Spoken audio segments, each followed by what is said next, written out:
আমার আল্লাহ বলে এই জমিনটা আমি পুরায়া তামা বানা দিব। এই জমিনের মধ্যে যত পানি আছে পানিগুলো আমি আল্লাহ পুরায়া ছাই বানায়া দিব। যেদিন কিচ্ছু বলতে কিচ্ছু থাকবে না, সেদিন থাকবে শুধু আমার আল্লাহ।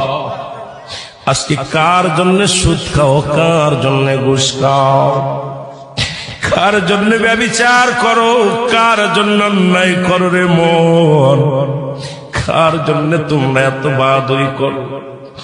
আরে আজকে একটা কথা বলতে গেলে কষ্ট হয়। এই জমিনটা আল্লাহ পুরায়া তামা বানায়া দিবে। এই জমিনের মাটিগুলো পুড়ে হবে তামা। এই জমিনের যত পানি আছে পানিগুলো পুড়ে হবে ছাই। এই দুনিয়ার মধ্যে কিচ্ছু যেদিন থাকবে না, ওই তুরস্কের কত বাহাদুর, কত টাকাওয়ালা মিনিটের মধ্যে 30 সেকেন্ডের ভূমিকম্পে পথের ফকির হয়ে গেছে, রাস্তার ভিখারি হয়ে গেছে।